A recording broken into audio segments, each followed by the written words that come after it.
اگر اس نے خامند کی چیزوں کو خامند کی مرضی کے خلاف استعمال کیا یا پھر اس میں اپنی مرضی یا کسی اور کی مرضی کے مطابق چلی تو پھر قیامت کے دن عورت کو جواب دینا ہوگا۔ اسی طرح سے گھر میں اگر عورت نے اپنے بچوں کو ٹائم نہ دیا، ان کی تعلیم و تربیت نہ کی، قیامت کے دن وہ بھی جواب دینا ہوگا، کیونکہ گھر میں پہلی درس گاہ جو ہوتی ہے وہ ماں ہوتی ہے اور پھر باپ۔ تو اس لیے ماں جو ہے وہ آغاز کرتی ہے اور باپ جو ہے وہ سرپرستی کرتا ہے۔ تو یہ دونوں سے پھر سوال ہوگا قیامت کے دن کہ آپ نے بچوں کو دین کی تعلیم، یہ آپ کی ذمہ داری تھی، کیوں نہیں دی تھی؟ تو اس لیے یاد رکھیں پھر قیامت کے دن جواب دینا پڑے گا۔ اور یاد رکھیں ایک سب سے بہت اہم بات ہے کہ عورت جو ہے وہ اب یعنی اس عورت کو سرکش عورت کہا جاتا ہے جو اپنے خامند کو حقیر سمجھے، یعنی اس کو سمجھے بس ایسی ہے، یہ ایسے اس کی کوئی اہمیت نہیں ہے۔ اگر اپنے خامند کو وہ حقیر سمجھتی ہے، قیامت کے دن اس کو اس کا عذاب ملے گا، اس لیے کہ وہ نافرمان ہے اپنے خامند کی۔ پھر وہ قیامت کے دن جو رسول اللہ صلی اللہ علیہ وسلم نے فرمایا تھا کہ عورتیں جہنم میں زیادہ ہوں گی، تو اس میں سے ایسی عورت بھی ہوگی جو اپنے خامند کو حقیر سمجھتی ہے، اس کو کوئی اہمیت نہیں دیتی بلکہ اس پر اپنا حکم چلاتی ہے۔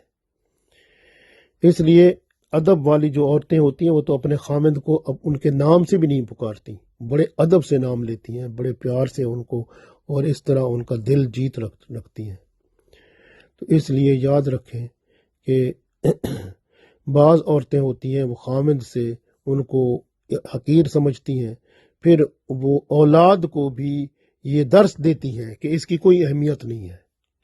بلکہ وہ خامند سے اولاد کو ایک قسم کا دور کرتی ہیں، تو ان میں نفرت پیدا کرتی ہیں، ایسی عورتیں بھی ہیں۔ تو مرد کی قدر اور عزت نہ کرنے والی عورت سے قیامت کے دن ضرور پوچھا جائے گا۔ اس طرح سے مرد سے بھی اگر مرد اپنی بیوی کے ساتھ پیار محبت اور خوش اخلاقی سے پیش نہیں آتا، اس سے بھی پھر یہ ضرور پوچھا جائے گا قیامت کے دن۔ یاد رکھیں کہ social media, mobile phone, Facebook, اس پر وقت اکثر ضائع کرتی ہیں عورتیں، لڑکیاں بھی، عورتیں بھی، لیکن یہ بھی قیامت کے دن پوچھا جائے گا۔ وقت زندگی ہے، اللہ فرمائے گا میں نے زندگی دی تھی، اس کا ایک ایک لمحہ تمہارے پاس تھا، تم نے اس کو کہاں استعمال کیا؟ تو وہ پتہ چلے گا نا وہاں پر سوشل میڈیا پر کتنا استعمال کیا، موبائل فون پر کتنا لگی رہی، فیس بک میں کتنا استعمال کیا، کب کہاں وقت کو ضائع کیا، یہ پتہ چلے گا وہاں پہ، تو پھر اس کی سزا بھی ہوگی۔ اسی طرح عورتوں میں جیسے غیبت، چغلی، طعنہ زنی، بہتان اور تہمت اور فضول باتیں کرنا اور بیہودہ باتیں کرنا اور جنسی باتیں کرنا اور زیادہ باتونی بننا، یہ سب چیزیں ہوتی ہیں، اور یہ سب چیزیں دل کو سخت کر دیتی ہیں، اور دل پھر اللہ کی یاد سے غافل ہو جاتا ہے اور عشق رسول صلی اللہ علیہ وسلم رخصت ہو جاتا ہے، اور حقوق اللہ اور حقوق العباد بھی پورے نہیں ہو پاتے۔ یاد رکھیں کہ موبائل جو ہے اس نے گھر تباہ کر دیے ہیں۔ سوشل میڈیا، فیس بک، انٹرنیٹ، موبائل، یہ عورت مرد کی اور لڑکے لڑکیوں کی یہ آپس میں جو اس طرح سے جو تعلقات پیدا ہوتے ہیں، اب اس میں وہ موبائل لے کے بندہ بیٹھا ہے ایک جگہ پر، تو اس کا دوسرے بندے کو کیا پتہ ہے کیا کر رہا ہے، کیا کر رہی ہے، تو اس وجہ سے اوپر پاسورڈ لگائے ہوتے ہیں، تو اس وجہ سے پتہ بھی کہیں کچھ نہیں چلتا، تو یہ کام اندر اندر خراب کرتے ہیں، لیکن پتہ نہیں ہے ان کو چلتا کہ میرا رب مجھے دیکھ رہا ہے، اور فرشتے جو ہیں جو کچھ میں کر رہی ہوں یا کر رہا ہوں وہ اس کا میرے اللہ کے فرشتے لکھ رہے ہیں، اور یہ قیامت کے دن حساب کتاب ہونا ہے، تو وہاں پر مجھے جواب دینا پڑے گا۔ اس لیے کلمے کی لاج رکھ لو یا پھر اپنے نفسانی خواہشات کی لاج رکھ لو، یہ تو آج دنیا ہے، یہ ختم ہونے والی ہے، اور وہ موبائل سوشل میڈیا کو چھوڑ دو، گھر کی طرف توجہ کرو، میاں بیوی آپس میں محبت پیار خلوص پیدا کریں، بچوں کی تعلیم و تربیت پر توجہ دیں۔ اکثر دیکھا گیا ہے کہ بچوں کو وہ اکثر بیشتر وہ اپنی یعنی عورت جو ہے وہ کسی کے ساتھ گپ شپ کرنے میں مصروف ہوتی ہے اور بچوں کو وہ فون دے دیتی ہے، اس پر کوئی گیم لگا کر یا کوئی چیز لگا کر بھئی تو اس سے گزارا چلا، میں اپنا کام اس میں کسی کے ساتھ میں کر رہی ہوں، یعنی وہ گپے لگا رہی ہوتی ہے، وہ پتہ نہیں کیا کیا ہوتا ہے، تو وہ کام جاری ہوتا ہے۔ تو اس طرح سے کام چل رہے ہیں اور یہ سب چیزیں حرام ہیں اور گناہ ہیں۔ اس لیے کہ یاد رکھیں کہ ہمیشہ جو ہے اللہ کے رسول صلی اللہ علیہ وسلم نے جو فرمایا اس پر عمل نہ ہوا تو قیامت کے دن یہ جواب ہوگا اور سوال بھی ہوگا اور پھر وہاں پر شرمندگی ہوگی اور عذاب بھی ہوگا۔ اس لیے یاد رکھیں کہ عورت کو اطاعت گزار ہونا چاہیے، اپنے خاوند کا عاجزی اختیار کرے، ادب کے ساتھ پیش آئے، خاوند کو بھی مہربان ہونا چاہیے، خوش اخلاق ہونا چاہیے اور خیر جو ہے وہ بانٹنے والا ہو۔ خاوند جب نگاہ ڈالے تو عورت اسے خوش کر دے۔ اگر خاوند بیوی کے بھروسے پر قسم کھا بیٹھے تو بیوی خاوند کی قسم کو پورا کرے۔ اسی طرح سے غیر فطری جو جنسی باتیں ہیں، جنسی کام ہیں، ان کو نہ کرے، جس طرح اورل سیکس ہے وہ نہیں کرنی چاہیے، اور اسی طرح سے لواطت ہے وہ بھی میاں بیوی میں نہیں کرنی چاہیے، یہ اس کو حرام قرار دیا گیا ہے اور لعنت کا کام ہے۔ تو اس لیے جو ہے اس سے ہمیشہ بچ کے رہیں، اور جنسی لحاظ سے بھی میاں بیوی ایک دوسرے کو مطمئن رکھیں اور گھریلو معاملات میں بھی ایک دوسرے کے ساتھ خوش اخلاقی سے پیش آئیں، اور یاد رکھیں کہ یہ جو مسلسل عورت جو ہے اگر محبت پیار کے ساتھ رہے گی خاوند کے ساتھ، اور پھر خاوند بھی محبت پیار کے ساتھ رہے گا تو گھر میں سکون آئے گا۔ اگر تھوڑا سا بھی کوئی بندہ اونچ نیچ میں ہو جاتا ہے تو دوسرے بندے کو صبر کرنا چاہیے اور وہ اینٹ کا جواب پتھر سے نہیں دینا چاہیے، بلکہ خاموشی اختیار کرنی چاہیے، تو وہ جو ہے نا معاملہ ٹھیک ہو جاتا ہے۔ اگر آپ کہیں گے آپ کا خاوند جو ہے وہ تھوڑا بولتا ہے تو آپ بھی بولیں گے تو پھر صاف ظاہر ہے کہ پھر لڑائی ہوگی، جھگڑا ہوگا اور پھر طلاق کی نوبت بھی آ سکتی ہے۔ تو اس لیے ایک بندہ اگر سخت ہوتا ہے دوسرا نرم ہو جائے، گھر کا کام اسی طرح چلتا ہے۔ اسی طرح سے اگر مسلسل یاد رکھیں کہ مسلسل محبت پیار ایک دم نہیں رہتا، کبھی کبھی تھوڑی سی بیچ میں دھوپ چھاؤں کی طرح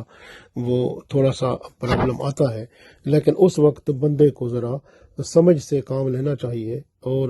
اللہ اور اس کے رسول صلی اللہ علیہ وسلم کی بات کو ماننا چاہیے۔ میاں بیوی صاف ستھرے رہیں، اچھے کپڑے پہنے، اور ایک عورت جو ہے گھر کی چار دیواری کی حفاظت کرے اور خاوند جو ہے اس کو چار دیواری میں عزت دے، اور عورت جو ہے خاوند کو عزت اور پیار محبت اور خلوص سے اس کو رکھے اور اس کا خیال رکھے، اس کی جنسی ضروریات پوری کرے، اور صلح رحمی جو ہے رشتہ داروں کے ساتھ دونوں رکھیں، خاوند بیوی کے رشتہ داروں کے ساتھ صلح رحمی کرے اور بیوی جو ہے خاوند کے رشتہ داروں کے ساتھ صلح رحمی رکھے اور اچھا سلوک کریں۔ تو اسی طرح سے یاد رکھیں کہ گھر کا نظام اسی طرح چلتا ہے کہ اگر ایک بات کوئی غلط ہو جاتی ہے تو دوسرا بندہ اس کو برداشت کرے اور خاموشی اختیار کرے تو پھر اللہ تعالیٰ کرم فرماتا ہے اور بہتری ہو جاتی ہے۔ لیکن اگر آپ یہ کہیں کہ نہیں یہ جو ہے نا جواب دہی کریں گے تو پھر صاف ظاہر ہے کہ پھر لڑائی جھگڑا بڑھے گا اور پھر یہ بھی ہو سکتا ہے کہ پھر طلاق کی نوبت بھی آ جائے۔ تو اس لیے یاد رکھیں کہ تمہاری بیویاں جو ہے نا وہ تمہارے پاس قیدی ہیں، ان کے ساتھ نرمی کا معاملہ کرو، اس کے بارے میں قیامت کے دن ضرور سوال کیا جائے گا۔ اس لیے بیویاں بھی اپنے خاوند کا حق جو ہے وہ پورا ادا کریں اور خاوند اپنی بیویوں کے حقوق ادا کریں، دونوں طرف سے ٹو وے ٹریفک جو ہے وہ بہترین چلے، اور پھر اللہ کی رحمت اس گھر میں ضرور آتی ہے اور پھر دنیا اور آخرت سمر جاتی ہے اور اولاد بھی اچھی ہو جاتی ہے، اس کی تربیت بھی بہتر ہو جاتی ہے، تو پھر مرنے کے بعد وہ اولاد ماں باپ کے لیے جنت میں جانے کا بھی ذریعہ بن جاتی ہے۔ اللہ تعالی ہم سب کو توفیق دے کہ ہم اللہ اور اس کے رسول صلی اللہ علیہ وسلم کے حکم کے مطابق دین حق کو سمجھ کر حقوق پورے ادا کرنے والے بنے، پوری ذمہ داری کے ساتھ ایک دوسرے کے، تو انشاءاللہ تعالیٰ پھر دنیا بھی بہتر اور آخرت بھی بہتر ہوگی۔ اللہ تعالیٰ ہم سب کی دنیا آخرت بہتر فرمائے، آمین۔